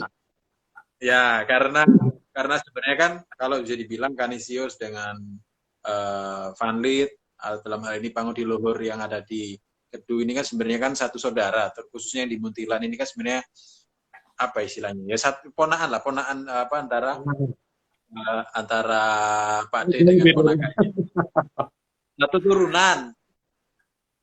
Purunan. Siap, Pernah siap. ponahan, wah pernah ponahan. Sekarang sudah tidak. Orang Jawa bilangnya pernah, pernah sedulur. Pernah tuh dulu berarti. Tapi tetap kan tidak menghilangkan semangat bahwa kita adalah satu keluarga besar yang lebih-lebih kita di bawah naungan atap yang sama, atap gereja Katolik. Jadi rasanya tidak ada penghalang dan saya pribadi lebih suka ini misalnya kalau saya pribadi gini Romo. Ketika ada informasi-informasi seperti ini, saya sering brandingnya atau mengemasnya. Ayolah nih siapa yang mau kolekte gitu. Ketika saya mengemas dalam kata kolekte itu tidak ada rasa milik. Kalau kita bilang donasi itu seakan-akan hanya yang mampu dan sangat mampu gitu. Tapi ketika saya coba mengemasnya dalam bentuk kolekte, jadi tidak ada kemudian aku cuma segini nih Bim gimana nggak masalah ini kan kolekte gitu loh. Ini adalah wujud panggilan hati kita, kue mau bantu seberapa, kue mau ini itu tidak akan semua apapun jumlahnya itu adalah suatu bentuk pengorbanan sumbangsi yang besar gitu. Dan saya rasa uh, di teman-teman alumni-alumni pun semuanya memiliki panggilan itu dengan caranya masing-masing begitu Romo. Kalau saya melihatnya seperti itu. Dan berbicara itu saya jadi teringat, saya pernah baca buku ini Romo, bukunya Romo Yesuit sih, tapi yang ini Romo James Martin. Hmm. Nah, esensi dari seorang Yesuit itu kan menemukan Tuhan dalam segala macam hal. Dan itu kan yang juga menjadi spiritualitasnya Romo Van Lith. Dalam hal ini, dalam pengalaman hidupnya Romo Van Lith, menemukan Tuhan dalam kehidupan orang-orang jauh pada waktu itu. Dan ini kan dan kesempatan ini Romo menceritakan bagaimana Tuhan itu hadir dalam berbagai macam bentuk pendidikan yang sekarang ada di teman-teman adik-adik kita yang sekarang ada di KB sampai SMP ini. Nah, dan ini bagi saya ini adalah satu, berarti teman-teman alumni tahu bahwa ini itu adalah satu harapan nih. Memang keadaannya memang sulit, tapi ada satu harapan dan kita tahu mau memulai dari mana. Nah, dalam kesempatan ini Romo kalau boleh tahu, saya juga dapat bocoran ini katanya Romo juga selain dari bentuk donasi-donasi ini Romo juga ada apa istilahnya bentuk cara lain yang Romo sudah siapkan. Kalau boleh tahu apa itu Romo? Jualan lukisan. Kalau boleh tahu kita ini Romo perlihatkan ke teman-teman yang sekarang ada di menonton ini seperti apa lukisannya dan mungkin Romo bisa menjelaskan ke para pemirsa yang ada di sini.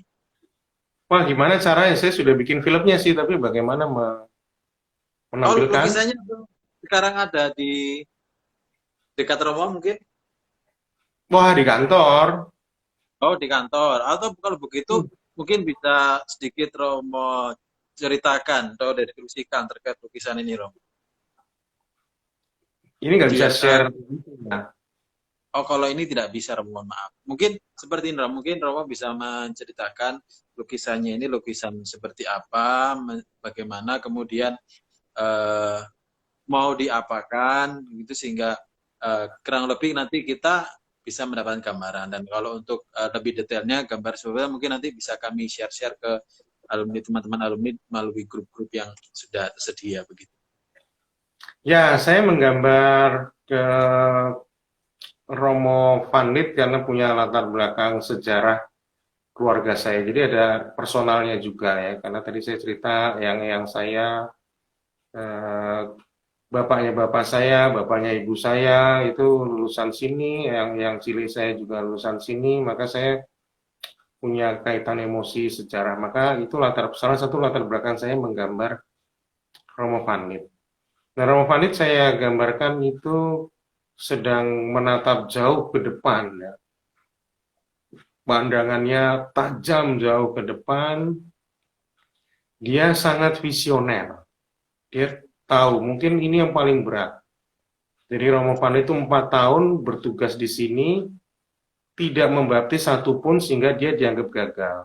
Lalu disuruh pulang. Tapi dia menawar, kasih waktu saya 1 tahun lagi. Nah, dalam 1 tahun itulah dia berjumpa dengan Barnabas Sari Kromo ya, di selasar gereja yang pelengkung-pelengkung itu ya. Saya juga banyak menggambar pelengkung itu ya. Ketemu di situ. Nah, dari situlah muncul peristiwa besar baptisan di Sendang Sono. Nah, saya di latar belakang gambar itu ada pelengkung-pelengkung itu ya, selasar pelengkung. Nah, itu dengan warna oranye yang membakar semangat ya.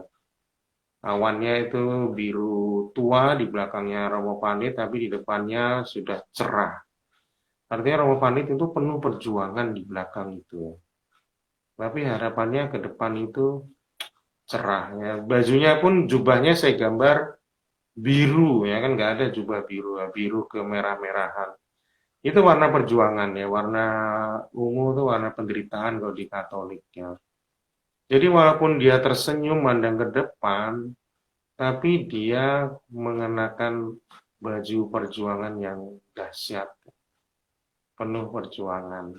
Nah, ini yang luar biasa.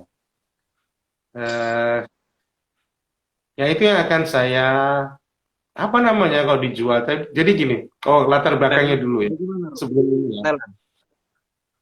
Jadi saya itu misa di Panlit. Setelah khotbah, Bruder Giwal, kepala sekolah, nemui saya. Yuk kita sarapan bersama, ini minggu pagi ya. Terus saya bilang, Der, saya mau jualan lukisan Romo Panlit ke alumni. Dibantu dong. Oh iya, nanti saya sebar di kelompok alumni. Lalu menyebarlah gambar itu di kelompok alumni ya. Alumni Panlit. Nah, mengenai harganya berapa? Gini aja, Der. Eh, tadi sistem kolektor itu. Sistem kolektor, berapapun itu pokoknya kasih. Lukisan itu nanti dihadiahkan ke SMA Panlit. Jadi lukisan itu nanti dipajang di sekolah Panlit sebagai persembahan dari alumni. Lukisannya untuk SMA Panlit, duitnya untuk Kanisius Magelang. Tapi ini saya suka dengan konsepnya Romo. Jadi apa ya, berharap dan melakukan gitu. Itu kayak semangatnya Iya. Katolik banget gitu loh, Mo ya. Nah, Melakukan dengan pengharapan. PJBL iya. itu pun juga itu ya. Kita tuh nggak hanya nyadong minta, tapi kerja. Nanti ada duitnya. Kamu meneliti ini ya, dimanapun penelitian memang butuh biaya ya. Kamu meneliti dan nanti ada uangnya. Jadi jangan takut meneliti dan berkembang. Karena kalau bagus penelitianmu, pasti ada orang yang mau membantu membiayai ya. Siap, Dimanapun siap. ya, sekalipun gitu ya. Mau meneliti apa ya, memang butuh donatur untuk membuat sebuah penelitian. Ya termasuk adik-adik SD dan SMP ini ya. Ya penelitian kecil-kecilan, meneliti singkong, meneliti cabai, mungkin butuhnya cuma ratusan ribu ya dibandingkan meneliti membuat jembatan Sumatera Jawa triliunan. Jadi katanya gitu, Romo.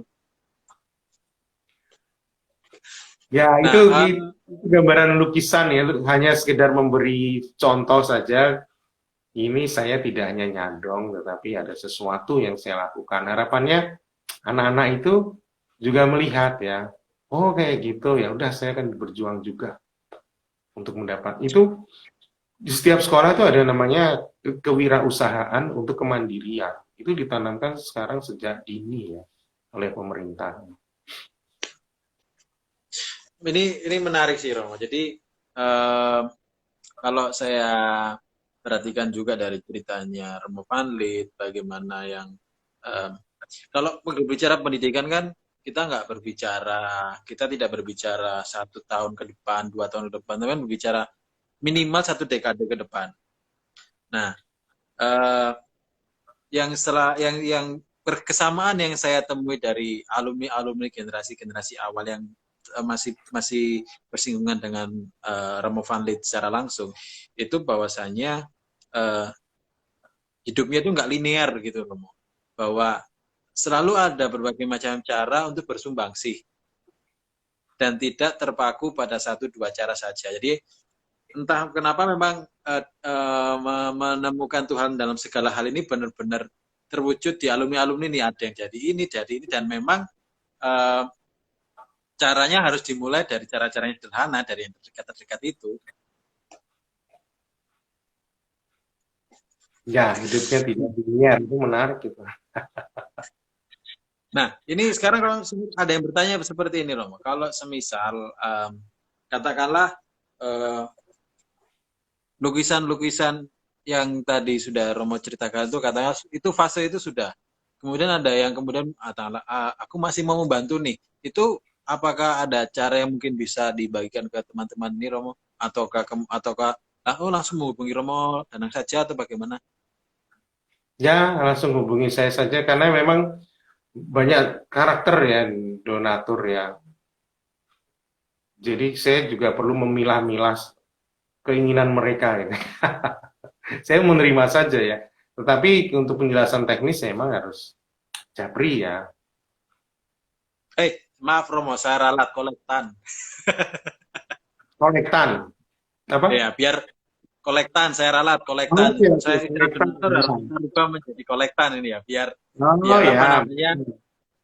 Ya, biar orang itu kan memberikan tanpa berharap sesuatu, hanya berterima kasih gitu. Jadi aku ini wujud terima kasihku gitu kan. Waduh, ini luar biasa ini Marlin. Kesadarannya. Ya, Ya dari pihak kami pun juga begitu ya. Artinya kami upayakan anak-anak itu tidak hanya nyadong ya. Minta, minta, minta. Tapi ada upaya juga ya. Meneliti kecil-kecilan ya. Kita memang harus kreatif dalam pembelajaran. Misalnya anak kelas 5 SD suruh menanam selada 10 pot. 5 pot taruh di luar, 5 pot taruh di dalam. Yang di dalam mati, Bu, lah kenapa? Lalu kan anak berpikir ya.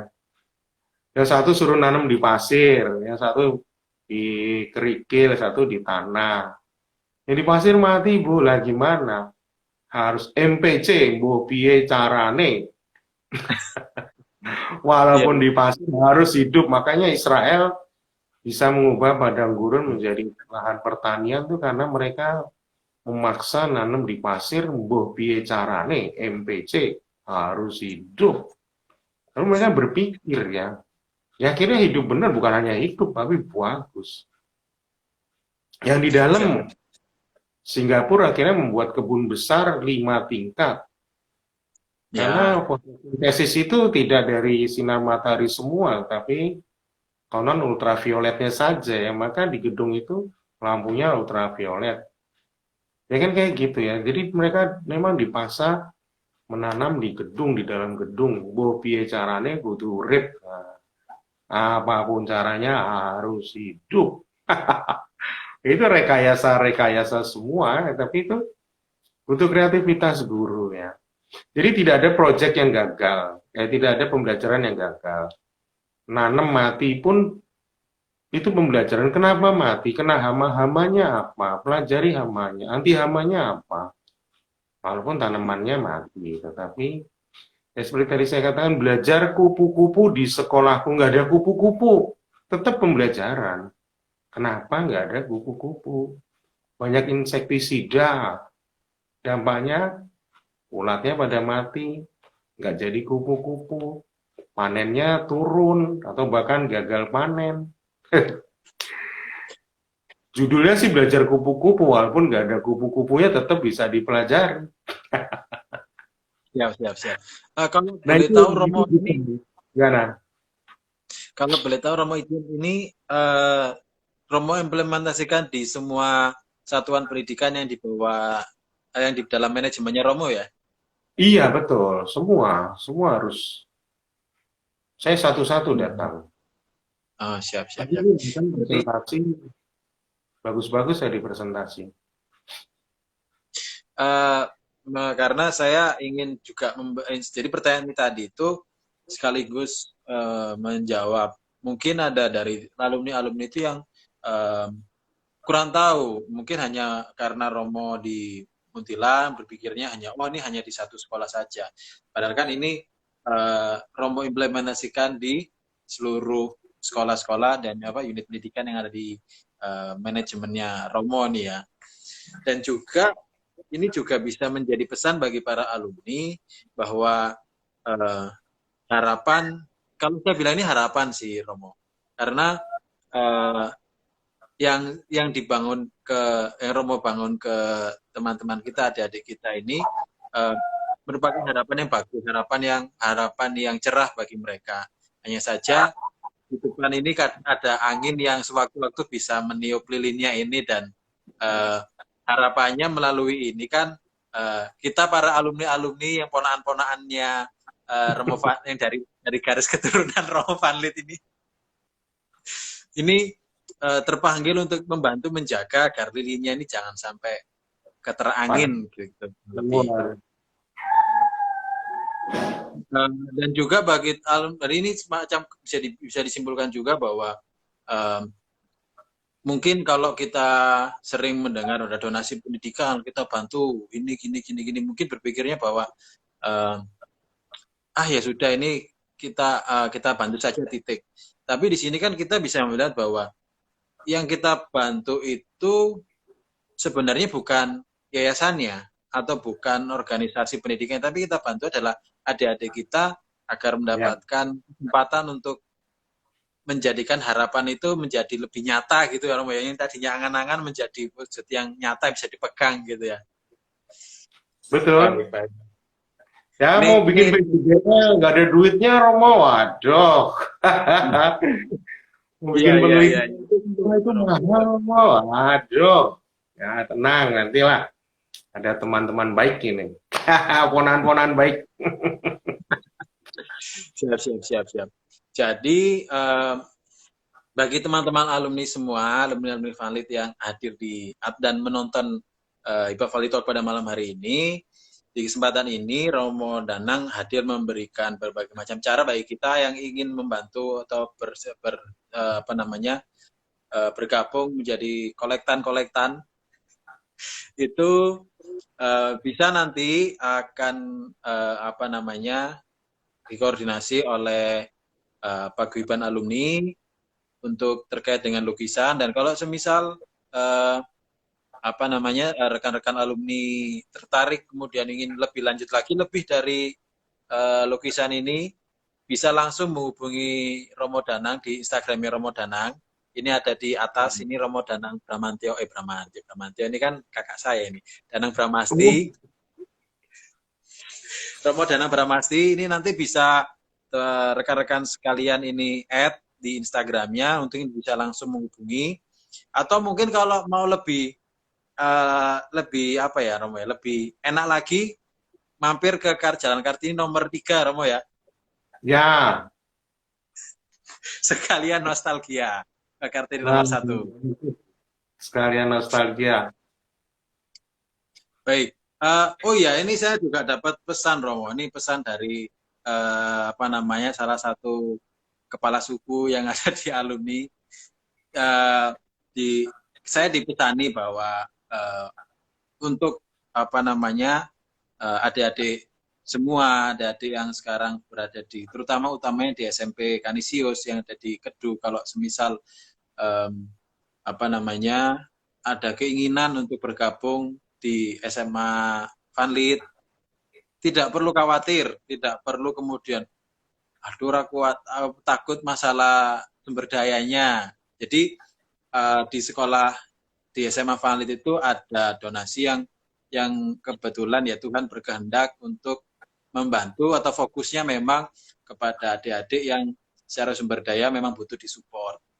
Jadi kalau semisal nanti Romo menemukan atau mungkin Romo mendeteksi lah ada adik-adik yang keingin tapi kemudian minder masalah sumber daya, disemangati saja Romo. Nanti jika Tuhan berkehendak lah, kalau Tuhan berkehendak ada jalannya itu nanti, karena memang sampai saat ini memang sudah ada scholarship, utamanya juga dari alumni juga ada scholarship yang mensupport adik-adik kita yang memang butuh disupport secara sumber dayanya, begitu Romo. Ya sudah lumayan berani sekarang dari sumber, dari intilan ya, 2 itu paling enggak. Dan ya mereka orang yang tidak mampu ya, dan tetap pede. Ya memang ada yang gini, alasan utamanya itu minder. Itu ya susah ya kalau udah minder. Gua pinter kayak apa, tapi wah Vanlit, aduh.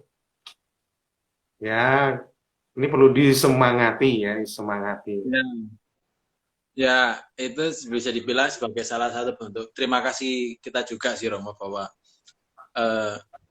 kita ini kan juga senior-senior kami yang dari angkatan pertama, dari angkatannya murid didik pertama Romo Vanlit itu kan juga kita bukan siapa-siapa, datang bukan siapa-siapa, tidak membawa apa-apa. Ketika kami berada di posisi yang Tuhan izinkan kami berada, itu sebagai wujud terima kasih. Nah, kami wujudkan dalam bentuk beasiswa, begitu Romo. Harapannya ya dengan mungkin memang ya kita tidak perlu tutup-tutupi bahwa kondisi yang sekarang memang di Banjar di Vanlit memang butuh sumber daya yang cukup banyak. Cuman itu tidak menjadi soal bagi adik-adik kita yang memang memiliki semangat dan memang semangat dan berniat untuk mewujudkan impiannya itu di sekolah di SMA Vanlit. Dan itu sebagai kami mas-masnya dan mbak-mbaknya ini ikut wis rapopo, kita berkolektif bersama gitu. Biar adik-adik ini terfasilitasi lah impian-impiannya itu. Dan ini juga saya rasa salah satu bentuk memfasilitasi pembibitan adik-adik ini dalam menjadi apa ya Romo istilahnya ya. Minimal menjaga api mereka tetap menyala. Kalau saya melihatnya seperti itu. Nggak peduli kan kalau kadang orang melihat apinya nyalanya harus terang gitu, mungkin mikirnya kayak kayak lampu yang di kamar harus terang benderang. Nggak, kadang kan kita lupa bahwa ketika lampu mati jeglek itu yang menjadi sumber terang itu kan satu lilin kecil itu kan sudah membawa kelegaan gitu loh Romo. Iya, pergilah dan berkobarlah gitu ya. Iya, malah jadi semboyannya Yesus MDG nanti ini jadi ini. Atmaya Remde Gloriam. Ya, terima kasih sekali. Apalagi nih? Ada yang bertanya ini? Gak ada. Oh, ini nggak bisa ya pertanyaan tertulis? Bisa sebenarnya Romo. Ini bagi rekan-rekan sekalian yang ingin bertanya langsung ke Romo Danang bisa di kolom komentar ataupun di tombol pertanyaan itu untuk di chat, nanti akan keluar di layar saya. Tapi sepertinya ini tadi ini Romo, kalau pertanyaan ini sepertinya belum. Cuman ini banyak yang reuni kecil-kecilan ini sepertinya mas-mas saya ini, mbak saya ini. Ini memang ini sih Romo. Kalau bisa dibilang meskipun sekarang sepertinya seakan-akan terpisah ya, tapi banyak dari alumni-alumni Vanlit yang juga merupakan didikan dan pembibitan dari Kanisius gitu loh. Jadi jangan sampai kacang lupa kulit lah istilahnya. Dan ini sebagai bentuk, wah ini kita terpanggil, ini panggilan, Tuhan memanggil. Dan saya rasa kita udah ngobrol berapa lama nih Romo? 1,5 jam. Dan nggak kerasa ya Romo ya? Kerasa ya cerita-cerita ngobrol ya, ngalor ngidul. Memang seperti inilah Romo. Kalau di Jalan Kartini nomor 1 itu, dan mungkin saya rasa ini impact-nya Romo Vanlit. Romo Vanlit itu saya rasa suka storytelling. Karena ini menurun ke murid didiknya dari generasi ke generasi, ini sangat-sangat suka cerita-cerita. Jadi jatuhnya malah kayak cerita nabi-nabi gitu. Jadi saya bahkan teringat dulu waktu saya dulu di asrama Romo, itu setelah doa malam harusnya kan tidur, karena kan pagi subuh itu udah harus bangun persiapan buat misa pagi. Nah itu kita malah bercerita dari hal-hal sepele, padahal cuman kalau mungkin sekarang kalau nggak ada wedang yang enak-enak mungkin kita nggak nikmat ngobrolnya. Tapi zaman dulu tuh kami herannya dengan segelas air hangat, air putih hangat, itu kita bisa cerita itu sampai jam 12, jam setengah 1 dengan berbagai macam kekonyolan-kekonyolannya itu Romo. Dan memang itu sih, itu yang menurut saya, wah ini Romo Vanlit, ini Romo Vanlit membisiki kami dari belakang ini. Dan mungkin juga ini Romo Vanlit membisiki kami dari atas sana, ini ingatlah saudaramu yang ada di sana. Iya, ini jawaban yang tepat pertemuan ini. Jawaban akan harapan, dari harapan.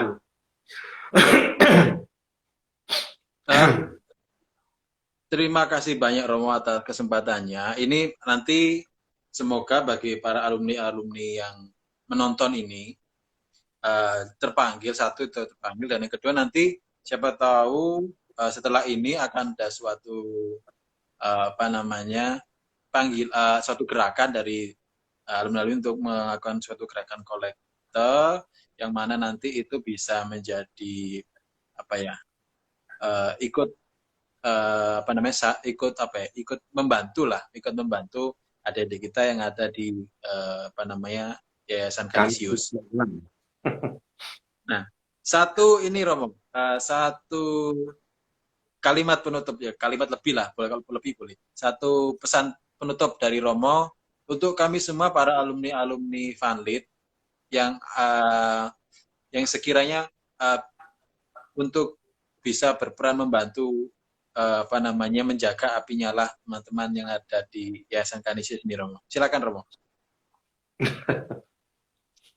Yang pertama tuh terima kasih ya, ini luar biasa.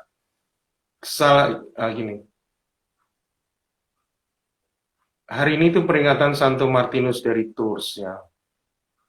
Dia perwira yang membagi dua jubahnya untuk pengemis yang kedinginan. Lalu malam harinya dia bermimpi Tuhan Yesus ternyata menggunakan separuh jubah yang dikasih ke pengemis itu. Lalu sadarlah dia bahwa yang diberikan itu ternyata adalah Tuhan Yesus yang menyamar. Nah, maka begini ya, ketika kita itu memberi pada mereka yang kekurangan, membutuhkan, kita itu melakukan untuk Tuhan sendiri. Ini gambaran paling jelas ya. Kita tuh memberi kepada Tuhan sendiri itu juga artinya kita bersyukur atas kehidupan ini.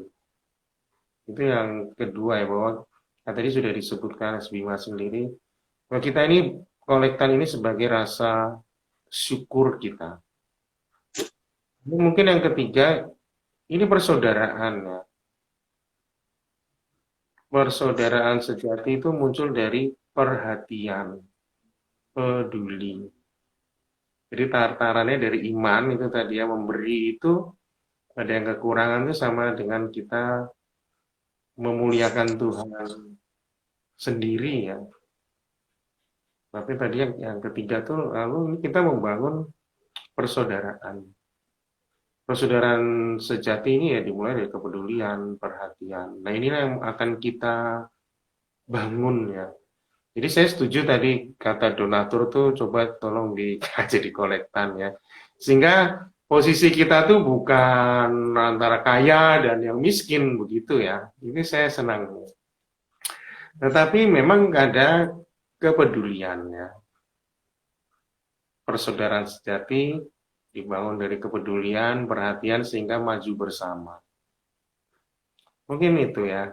Tataran imannya yang membantu orang lain tuh kita sama dengan memuliakan Tuhan, tapi tataran horizontalnya itu kita membangun persaudaraan sejati dengan cara peduli dan perhatian. Dan di sanalah kita akan maju bersama. Siapa tahu nanti setelah lulus mereka jadi orang-orang hebat, menjadi pimpinan, dan kita, wah bangga ya, ini dulu nih sahabat saya bantu ini. Siapa tahu salah satu dari Anda jadi menteri begitu. Adik-adik Kanisius ternyata jadi menterinya. Wah, ini dulu masih SMP saya bantu. Terjadi persaudaraan sejati di situ ya. Jadi sangat rohani, tapi juga sungguh sangat duniawi ya. Hal yang duniawi diangkat tataran rohani. Begitu aja, ini nanti malah jadi khotbah ini. Anak-anak Vanlit itu kan udah biasa apa namanya misa, berarti sudah telinga itu settingan-telinganya udah telinga khotbah. Baik, Oke, terima kasih. itu. Ya. Saya senang sekali. Terima kasih loh. Kami juga berterima kasih. Kartini memanggil. Ini tulisan-tulisannya Kartini memanggil. Wah, Mas Yakobus nih mencerahkan. Luar biasa ini. Ini nanti jangan-jangan ini ada kolaborasi nih Romo nanti. Kartini 1 dan Kartini 3, apa Kartini 1, 2, 3 ini bikin acara gabungan. Kartini memanggil. Wah, keren. Baik. Terima kasih sekali Romo Danang. Terima kasih. Kami sangat-sangat juga berterima kasih karena ini juga bisa menjadi apa istilahnya ya. Kami akhirnya bukan akhirnya sih kalau bisa dibilang kami apa ya ada kesempatan untuk diingatkan kembali lah. Ini kan kalau saya sendiri menginterpretasikan bahwa Tuhan berbicara melalui Romo Danang kepada kami alumni Vanlit diingatkan bahwa gila ada adikmu yang di apa namanya di Muntilan di apa namanya sekitaran Kedu itu yang dulu Romo Vanlit itu membangun di sini, ingatlah kamu gitu loh. Jadi harapannya nanti ya semoga ya Romo ya semoga para alumni kolektan kita ini apa namanya berapapun itu menjadi apa ya pelindung apinya adik-adik ini supaya tetap menyala terang apa namanya bahkan bisa apa istilahnya itu inflamante omnia. Iya, pergilah dan kobarkanlah semua. Wah, kamu hebat juga. Apa Gitu namanya enggak sih. loh apa yang terjadi ini kan semua karena penyertaan Tuhan toh. Kalau saya dipikir ini saya ini kan hanya apa ya umbi-umbian lah Romo saya ini kan kecil gitu loh dibandingkan apa yang Tuhan sudah berikan. Kecil-kecil lama-lama. Baik, siap. Oh ya, nanti bagi para teman-teman semua yang hadir di sini yang kalau mau tahu lebih lanjut terkait dengan Yayasan Kanisius, utamanya yang ada di wilayah Kedu, bisa follow Instagramnya Romo Danang di di @danangbramasti ya. Bagi rekan-rekan semuanya, silakan follow Instagram Romo Danang @danangbramasti. Nanti kalau bisa langsung komunikasi langsung dengan Romo Danang melalui Instagram itu. Romo aktif Instagram?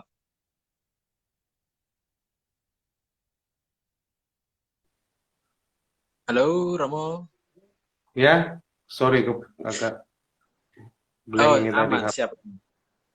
Saya kalau boleh tahu, apakah Romo aktif di Instagram atau bagaimana? Biar mungkin teman-teman yang lain bisa menghubungi. Baru aktif ya, baru buat 2 hari lalu itu loh pas disuruh Yakobus itu. Siap. Atau mungkin nih nggak apa ya, mungkin awalnya ya Romo ya, mungkin awalnya dari Instagram ini nanti siapa tahu berkembang ke komunikasi yang ke yang lain-lainnya.